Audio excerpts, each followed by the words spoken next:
Okay, we're gonna do what we do. You've seen me do this like a cajillion times. So his surface anatomy is really important when we're talking about low back. So I love spaghetti. Oh, instead of sushi. Yeah. Spaghetti. So well, semispinalis is out here. But you have in the lumbar spine iliocostalis, lumborum, and then longissimus. And what you're doing is we're going to hide the whole right side here. The very deepest is that multifidus.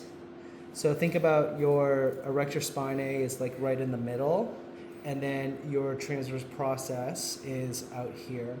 You want to go like maybe his finger. So his finger is like about one breadth. So we talk a lot about when we're doing soft tissue, like line of direction. Line of direction in needling is also really important, but also ever more so, anatomy is so important. Because if you don't know your anatomy, you're going to puncture something that you're not supposed to puncture. So this is why I need you to like really know this stuff. When you come off of his iliac crest, at the peak of his iliac crest and come across, what is that, everybody? Sacrum. Huh? Come out here. If we come off of here and then we come over here. Oh, L4. L4. Okay, so this is, so we always, the first thing that we always do is make sure that we know where our bony anatomy is, because this is like our structure. This is our North Star. So I'm gonna feel for his, and Ben will tell you, like I palpate hard. Go right here, I can feel it.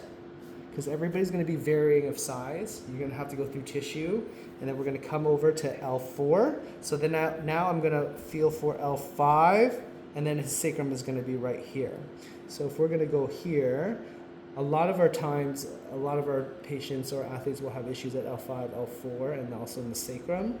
So then you're going to come off. PSIS is probably L5, right? And so all of this. Ben, do you have a wife? Yes. Yeah, she's gonna be like, "What the fuck happened to you?" He's about to write on. He's about to write on you. So that's his iliac crest. We're gonna come across like this. His PSIS is probably right here, like that, right? L4 is here. L5 is here. S1 is here. Now his transverse process is probably right here. This is really important to know that, right? So then you have a working space of about 2 finger breadths.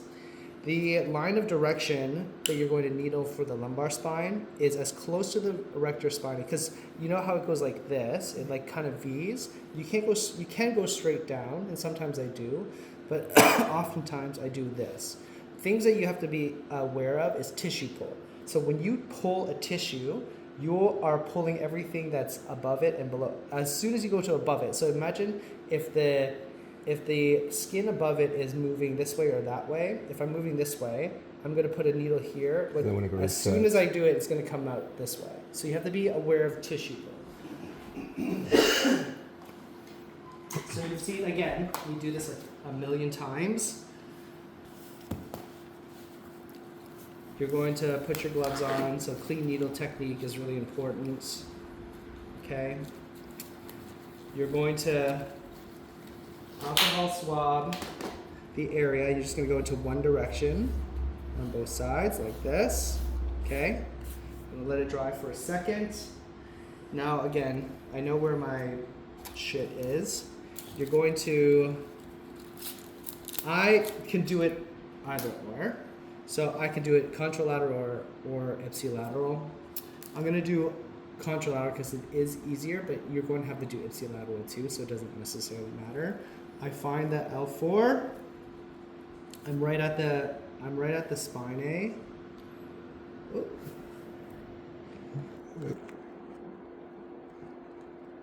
How do you I don't know, but you can see what I'm saying. Yeah. I'm right here, I'm doing this. So I'm coming on this region like this. So what I'm doing is I'm actually using these 2 fingers to pull apart and then to get depth. I now understand the depth of Ben's erectors. I'm going past the erector into the multifidi. So then I come here, I push the pipette quite hard and I'm on a 45-degree angle. Do you see? I'm using I'm using my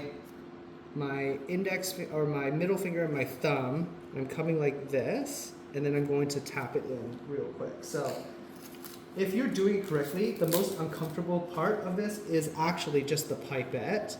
So I'm pushing quite deep into the pipette, and then I'm still keeping depth and also skin tension. And then I come to the hilt.